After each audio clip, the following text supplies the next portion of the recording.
Representing the Brits. Hey, South London, West Croydon boy. What's he doing here? We just get a...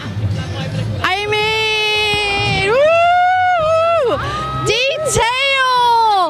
Okay, it's a wrap. You can go in now. You're in a movie with Beyonce. I mean, how does that feel? Yeah, she touched my shoulder yesterday. I had a tuxedo on, so that's never getting washed again. That's getting framed in my room. So Beyonce touched my shoulder in the side, yes. I love that for you. Listen, big shoes. Such a beautiful film. I grew up with it. I'm sure you did. How do you feel now, knowing that it's going to be out in the world? I feel good. You know, we put so much love into this film. It was 4 years, the longest I've ever spent making one thing. Because of that, you become obsessive, you know, obsessed with the emotions, obsessed with the tone, obsessed with the atmosphere. Glam Squad came correct. Oh, yes, they did. Yes, they did. Shows the Aminata. Great. You're looking beautiful. Okay, you've come from the US. Premiere firstly. Beyonce. And Blue Ivy. Don't forget Blue Ivy, yes. What was that premiere like? It looked insane. It was wonderful. You know, I just kept trying to stay present because it's one of those moments where sometimes things can go by so quickly and you're like, I didn't even pay attention to what was happening. So I tried to be present, and we had a lot of fun. Wow, what fun. I saw the film yesterday. And you and Seth are like the luckiest dudes in the entire world because you improv the whole damn thing from what I understand. Does Barry ever intervene and say, stop and do what I say?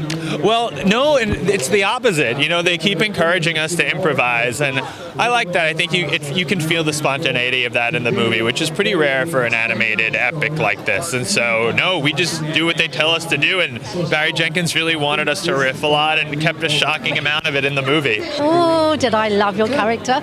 Did you have fun voicing him? Yeah, I had a lot of fun. As I just mentioned, I've done a few voice things before, but that's always been copying the original American version. This is from scratch, trying to build up the entire universe together with Barry.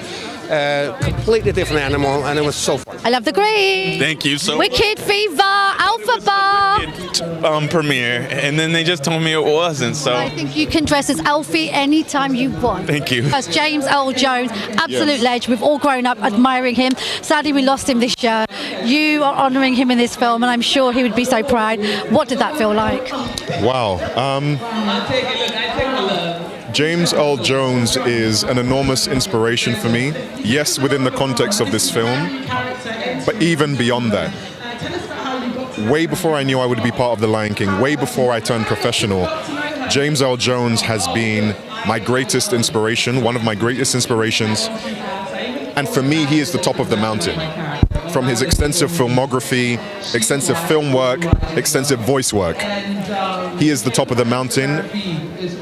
One of my greatest inspirations. Rest in peace, rest in power. We celebrate him, we champion him, and hopefully he would be proud. I saw the movie and I was in awe. I was blown away, I was happy, I was sad that it was ending. It's beautiful. I feel like someone's watching over me. Oh, that's beautiful. How daunted were you when you took this on? And did you have to check in with anyone and say, should I do this? I checked in with all my closest collaborators. You know, the cinematographer, the editor, the producers, they're all people I've worked with, you know, for many, many years, going back to film school, so 25 years to be exact. So I checked in with them, but all the things you're talking about, I saw them in the script. You know, just a really wonderful energy, you know, just like a new depth and complexity to these characters, and the opportunity to create some really stunning visuals and some really great music. He broke the bro code. He did, you did. I don't know who did in this film, but I mean, my lips are sealed. Taka's got heart. He isn't just a villain. He isn't just a villain. What I loved about it, and I told Barry this, is no one's born evil or good, but it's a little bit of a nature versus nurture kind of story, and that was really fun to play as an actor. Excuse me, was that you singing? Yes, it was. Oh my God, are you serious? Tell the truth. Yes. And wow! That was hard. I'm a big Lin-Manuel Miranda fan, and so they didn't tell us it was him at first. I heard the songs and I was like, I know that style, and I was like, I can't believe I'm gonna be in the studio with. Okay, I need to go to my vocal coach. I was terrified. All new songs. Oh my God. They're fantastic. Yeah, absolutely. Did you sing? I did sing. Is that you? That's me. Yeah. Bravo! Thank you so Bravo! That was one of my favorite songs. How did you feel doing it? No, I'm not a singer. I'm surrounded by fantastic singers in this film. So we approached it as an actor. We did it as a character, and then the pitches we had to deal with them later. How did you guys sound so good? Were you nervous about it? Oh, I was so nervous. I have a fear of singing in front of people, a real fear of it. And so when I found out that I had to sing for this, I was like, why did I agree to do this? But it ended up being an incredible experience. I mean, to be able to sing the music of Lin-Manuel Miranda is an honor. And so I'm glad that people have been liking it so far. One theme that jumped out to me is the idea of others. Yeah. I think I've definitely felt other in my life. Have you ever felt that way? And if you have, how did you navigate it? I'm navigating it right now. What am I, like 7 feet tall in here? Yeah, I've felt othered pretty much every aspect of my life. How do I navigate it? Like, do you stay in your truth and stick out like a sore thumb, or do you try and fit in? I always stood in my truth, as difficult as it was. I think there were moments of trying to fit in, especially when I was younger. I think it still rears its head now. But because I'm cognizant of it, I'm able to like check in with myself and make sure that I'm showing up authentically. You just have to sort of keep your eyes on the prize and not let people who are getting in your way or making assumptions about you stop you from trying to accomplish what you want to accomplish.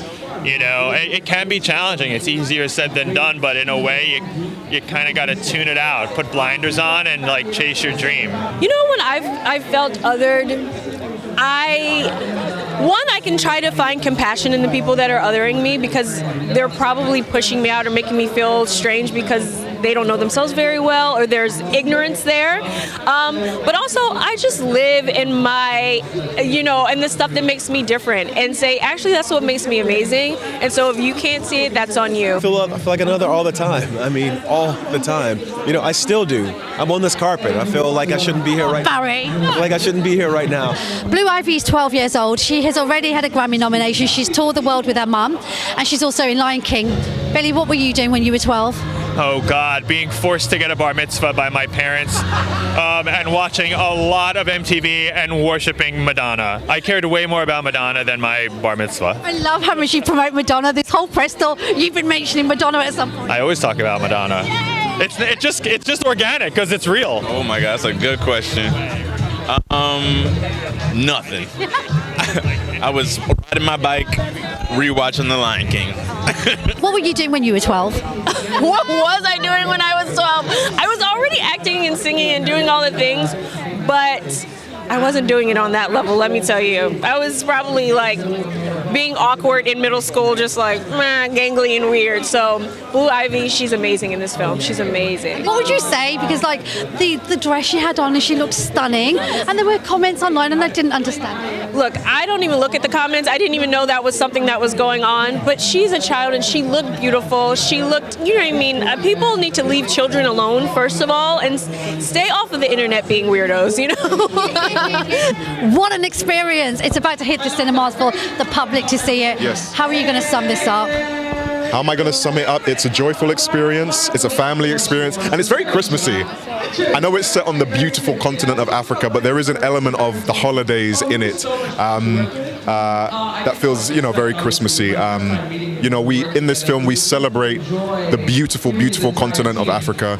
I have West African heritage, so that's very deeply important to me. We celebrate Africa, we celebrate love, we celebrate family, we celebrate joy. Seeing the chemistry between you guys, you even had a little dance together. What was that like? This is my brother. He's the best, and I'm just so grateful. We didn't know each other before we started the movie, and we didn't get to know each other until we did a different show together, and I played MLK and he played Malcolm X, and that was the first time we met in person, but we rarely were ever on Zoom together shooting this movie. It's off camera that we started hanging out. We were like, come over for dinner, let's have steak tonight. He's gonna bring dessert. We're gonna just talk for hours till like 2 a.m. And it's like, I don't know, I'm just so grateful to have somebody the same age as me in this business that just loves acting and loves movies and loves to eat. So good to see her go up against the boys. Yeah. Did you enjoy that aspect for girls that are going to watch it? Oh yes, I love. I've always loved The Lion King, but I always really connected with Simba growing up because there's not a lot of female characters in the original that you get to know really well. And I think this story introduces you to a different side of Sarabi, and you get to know Kiara really well. And I hope the little girls can now see themselves in these characters. You deserve to be here, so don't say that again. Absolute pleasure. Thank you so much.